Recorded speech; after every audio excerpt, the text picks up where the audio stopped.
اکثری چل سکیں گے۔ وزیر اعلیٰ کے بعد کل شام 4 بجے اسپیکر پنجاب اسمبلی کا انتخاب ہونا ہے، جس کے لیے پی ٹی آئی کے سبطین خان کا مقابلہ نون لیگ کے سیف الملوک سے ہوگا، جبکہ ڈپٹی اسپیکر کے خلاف بھی تحریک عدم اعتماد پر ووٹنگ ہوگی۔ پی ٹی آئی دوست محمد مزاری کی جگہ واسق قیوم کو لانا چاہتی ہے، لیکن ناظرین یہ دلچسپ مرحلہ ہوگا کیونکہ رائے شماری خفیہ ہوگی۔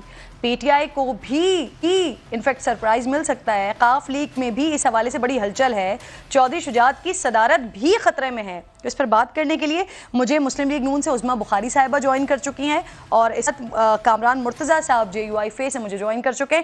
آپ دونوں مہمانوں کو میں خوش آمدید کہتی ہوں۔ کامران مرتضیٰ صاحب، سب سے پہلے تو یہ بتا دیجئے کہ آج کے جو فیصلے ہوئے ہیں کس طرح سے دیکھ رہے ہیں آپ اس کو، اور کیا کرنے کیا جا رہے ہیں آپ لوگ؟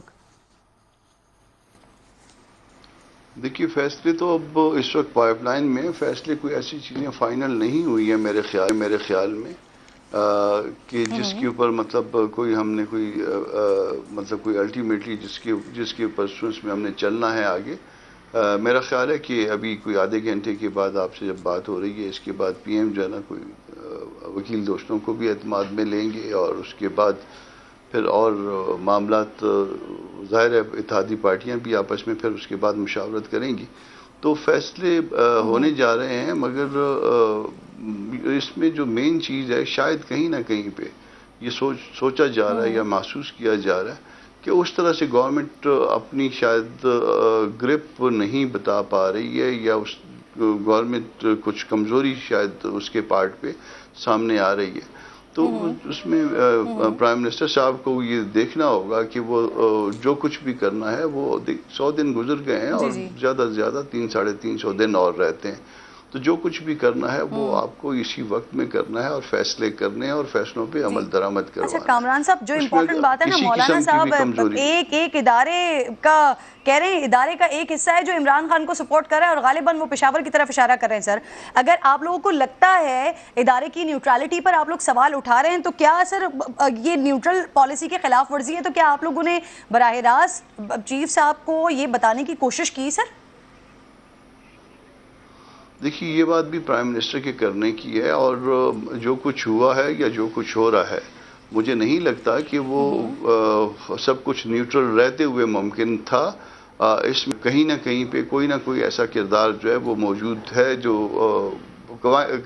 کرائن بتا رہے ہیں کہ کوئی نہ کوئی ایسا کردار موجود ہے، کوئی ایسی طاقت، میگنیٹک پاور موجود ہے جو معاملات کو جو ہے نا وہ اکٹھا رکھے ہوئے ہے۔ ورنہ تو یہ ابھی تک شاید تحریک انصاف جو ہے وہ ابھی تحریک بے انصاف ہو گئی ہوتی، اس کا کوئی حصہ کہاں گرا ہوتا، کوئی حصہ کہاں گرا ہوتا، مگر کوئی طاقت بیچ میں ان کو اکٹھا رکھے ہوئے ہے، اور باقی معاملات ان کے سیٹل بھی ہو رہے ہیں۔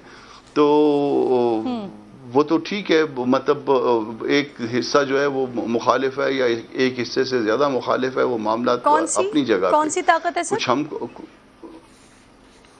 میگنیٹک پاور ہے، تو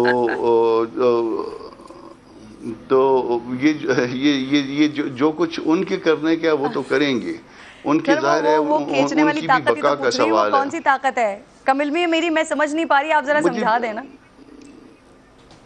میں کمزور آدمی ہوں، میں بس اتنا ہی بتا سکتا ہوں۔ تو اس میں اس سے آگے کی بات یہ ہے کہ وہ اپنی ان کی بقا کا مسئلہ ہے، اور جن کی بقا کا مسئلہ ہے وہ سب کچھ کریں گے۔